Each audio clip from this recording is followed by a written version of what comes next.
All right, we're looking at fences today. Well, we won't look at them the whole time, but we're going to switch topics a little bit. We've been talking about area, but we want to talk about perimeter. That's the other type of main thing we do with shapes. We either find the area, which is the space inside, and now we're going to look at perimeter. You might say, well, what is perimeter? And why do we have a fence up? Well, perimeter is most commonly we think of fences because fences go around a yard. They don't fill the whole inside of the yard. Wouldn't that be weird if you had fence posts the entire way? You couldn't walk through your yard because it was solid fence? That'd be weird, right? No, you put it around to keep the dog in or something. Or, in my case, remember, right? I had to rebuild my fence around the chicken coop, right? To reinforce it, to keep the dogs out. So, many different types of fences here. But when you find fences, you don't need to know the area. You don't need to know the space inside, but we do need to know the path that you're trying to go with your fence, that distance, so that you have the right materials there. Okay? And so we're going to learn how to calculate that today on both the parallelograms we've been working on and the triangle. So let's jump back over into our graph paper here. And let's start off with the basics. So if we have a rectangle, let's just make it right here. And we wanted to find the perimeter. Okay, so the perimeter, what we would first need to know is its side lengths.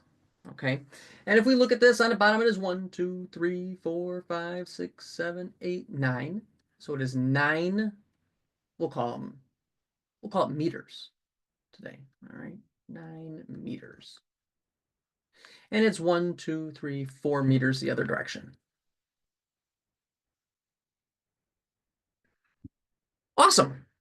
Okay, so 9 and 4, fantastic. 9 meters, 4 meters, but we don't multiply them, because we would like to make like a little fence around this, maybe a little play area that's fenced in.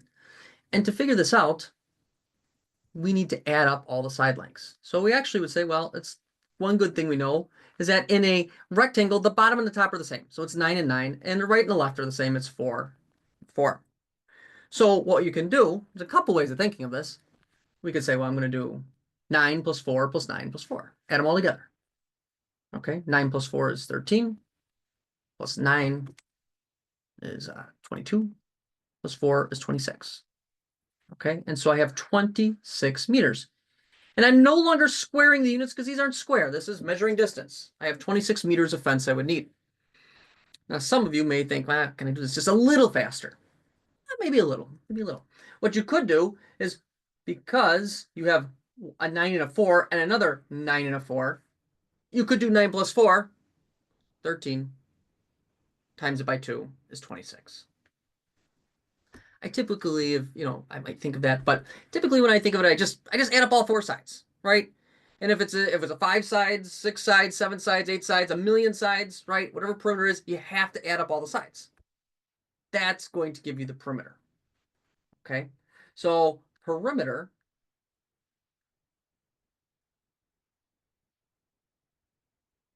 add all the sides.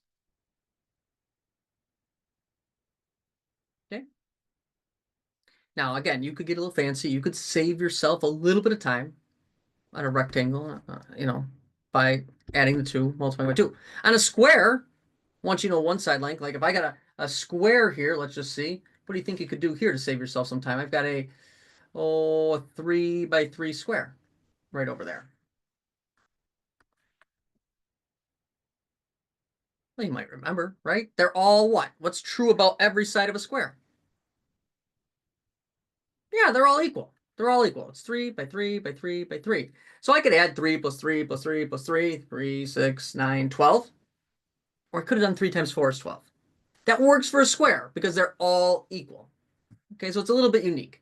So in general, if you just say, hey, perimeter is add all the sides, that's going to cover you. You may find some shortcuts like with the square or the rectangle that allow you to go a little faster. Okay. All right. If you need those notes at all, pause this here. All right. Let's take a look. Let's get you some more shapes to try it, and then we're going to try some other random shapes. All right. let's go here. We'll do this big rectangle here. Can you find the area of this? And I'll help you because it might be hard to see on your screen, but it's 1, 2, 3, 4, 5, 6, 7, 8, 9, 10, 11, 12, 13, 14 units on the bottom. It is 1, 2, 3, 4, 5, 6, 7. So it's a 14 by 7. Again, I want the perimeter. You could find the area as well, but we're really focused on the perimeter right now. See if you can calculate the distance around that entire rectangle. Pause me now so you can make those calculations. All right, you have found it, I bet. Let's take a look. So again, we're going to know that the top's 14. This side is 7 as well. 14 plus 7 is 21. If we add then another 14, well, I'm good at counting by sevens, to be honest. 28, 35. And another is 42. So 42, right? The perimeter equals 42. Now, I didn't say what my units were. Let's say if they were centimeters, you'd label it centimeters. Don't put a little square because it's not square units, just going around. So the perimeter is 42. Now, again, some of you might have done this. 14 plus 7 is 21. Times it by 2 is 42. All right, so it's just the distance around it. So what do you think is going to happen if we change our shape up a little bit and we say, well, let's make a triangle? Now, most people don't have triangular fences in their backyard, but you might. In fact, fences can be kind of unique in shape that you're probably not going to get even a nice parallelogram. People's yards kind of have little angles to them, and sometimes you got to go around different things, and sometimes you're only fencing in 3 sides because maybe your house is the 4th side.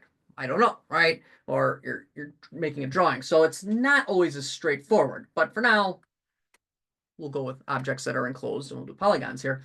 And so we have this triangle, and again we want the area. So our base is 1, 2, 3, 4, 5.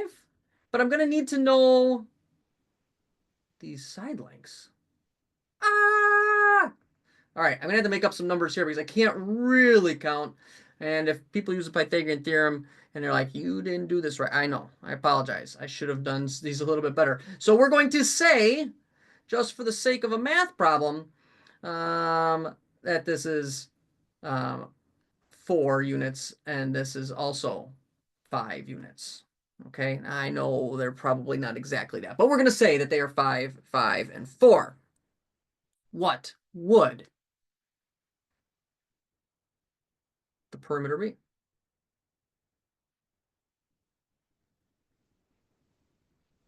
Well, add them all together. 5 plus 5, 10 plus 4, 14. That's it. Just add your distances around. Okay? And that's all you need to know for now.